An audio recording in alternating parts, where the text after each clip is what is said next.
Hello, my name is Sophie and I work at Menzies School of Health Research in Darwin, Australia. In this video, I will take you through a short introduction on how to use a REDCap database. We use REDCap for our clinical trials data collection, monitoring, auditing, and analyses. It is simple, straightforward, and user-friendly. I hope you enjoy this short video introduction. REDCap stands for Research Electronic Data Capture. Electronic data capture systems are used to capture data onto an electronic system, that is to say, a database. EDCs are generally used by study staff to enter data from paper forms or while interviewing a participant or perhaps reviewing their chart. REDCap can be used on any device with internet access, including tablets and smartphones. REDCap was developed at Vanderbilt University for the use of universities and non-profit institutions. REDCap is maintained by the REDCap Consortium, of which Menzies School of Health Research is a consortium member. REDCap is for non-profit data collection only. It may not be used by for-profit entities or for-profit work. Log in to the Menzies website using the username and password generated by email. If you require access to REDCap, please email study staff at Menzies and we will arrange for you to receive the invitation email. Only you should access the database using your own personal login and password. Once you have logged into REDCap, you will see a menu bar across the top of the screen. If you need additional training and user materials or videos, these are provided here.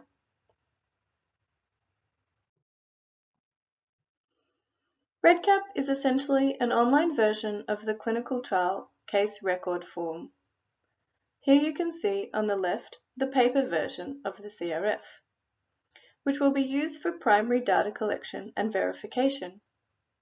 On the right is the REDCap entry, which, as you can see, is a very similar, if not exact, format. We can compare the two at the end of the trial for completeness and accuracy. Here we are on the REDCap landing page. My projects are listed with the project title, and here we will click into a project that has not yet started. And we will go to the project home and the record status dashboard. So the record status dashboard is a table listing all existing records and their status for every data collection instrument. You may click on any of the coloured buttons in the table to open a new window in your browser to view that record on that particular data collection instrument.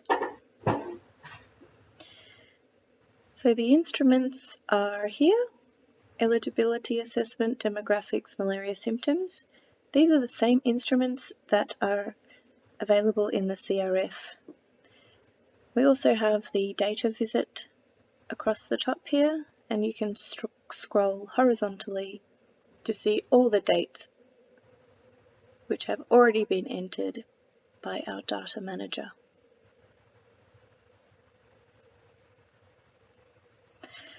A grey button indicates that there is no data saved for that instrument. And on the left here, I should mention these are the subject numbers.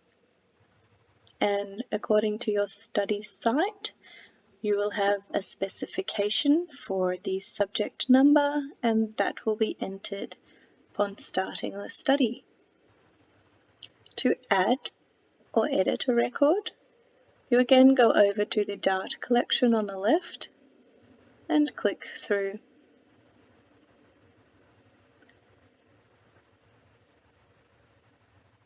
If you were starting a study, we already have 4 subjects entered here, so we will add in number 5 and press enter. And we have now created a new subject number.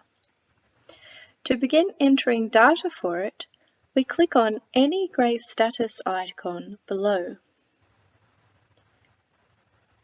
So on the left now is form by form, the data collection instruments as seen in the CRF. So we may click on any icon and we will complete the information.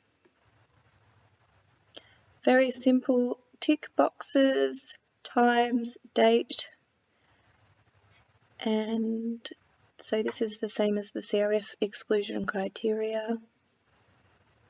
A yes/no option, a date, you can click the calendar. For the time, you click the clock. And then every form will ask you whether it is complete, incomplete, or unverified.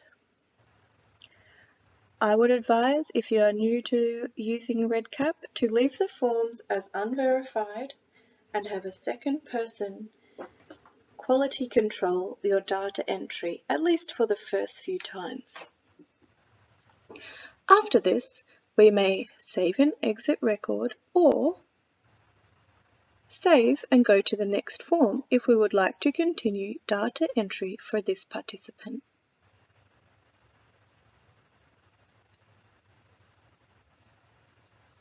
As you can see, this is following along with the format of the CRF, and we will fill in all of the required fields.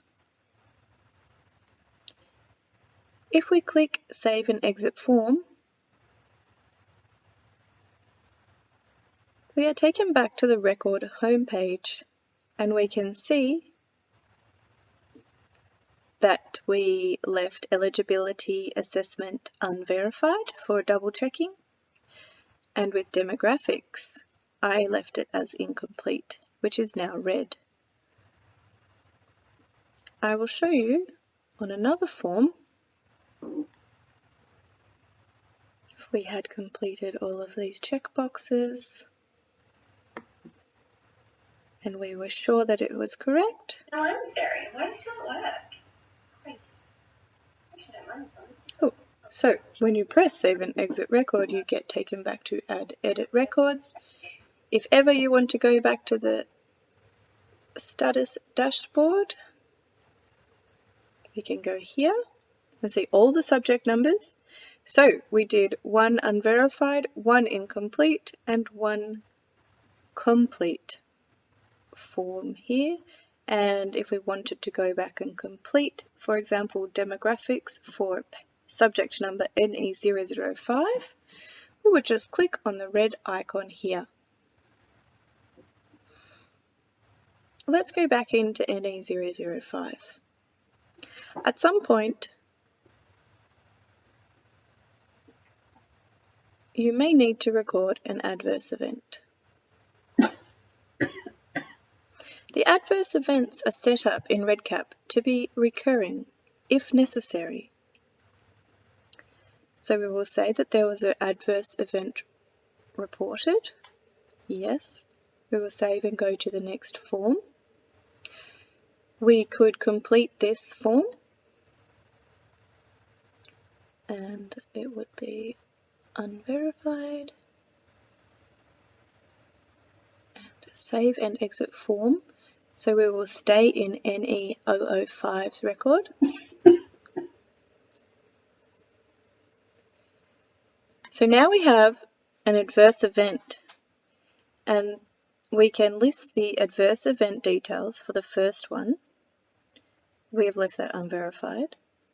Now, if on day 0 there was another instance of an adverse event, we could click the green plus sign to add a new instance.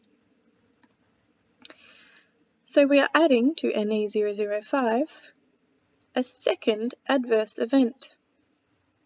And this may be, for example, severe vomiting, as opposed to the first AE, which may have been a terrible headache. So we will save and exit record. We will go back to the record status dashboard.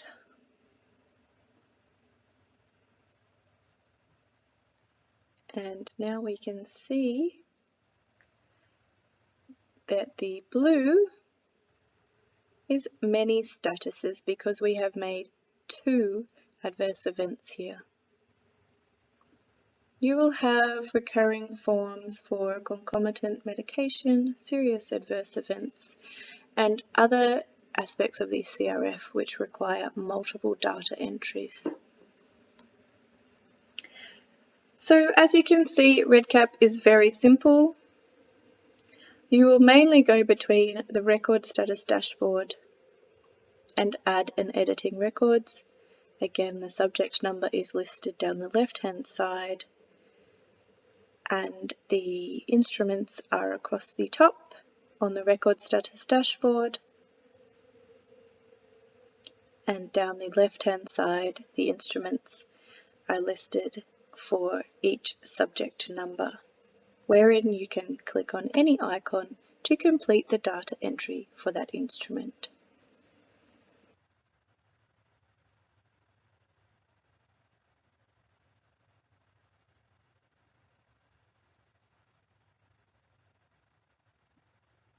Here we are on the REDCap landing page. My projects. To recap, clicking on the Record Status Dashboard link shows the following page. The Record Status Dashboard is a graphical representation where each row represents a single participant and all the data entry forms will be completed at each time point. The data entry forms are listed across the top of the grid alongside all time points, and the participants are lifted down the left-hand side of the grid.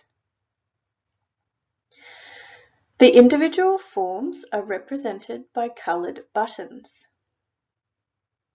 If you want to navigate through to the record for this subject, you can click on the subject number or click on the buttons to select the form you want to see.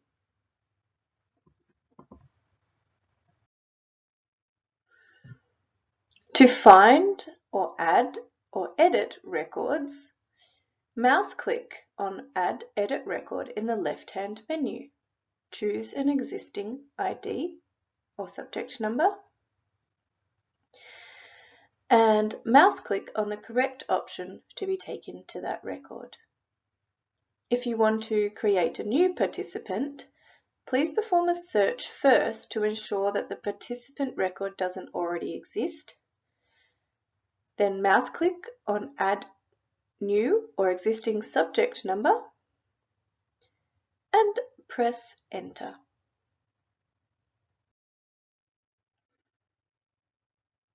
The grid below shows the form-by-form progress of data entered for the currently selected record, which is the new subject number following the instructions from the slide before.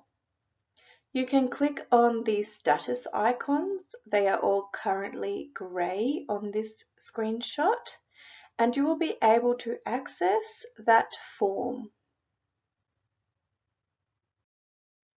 That concludes the short introduction to REDCap database. Feel free to contact us, malaria@menzies.edu.au, if you have any further questions.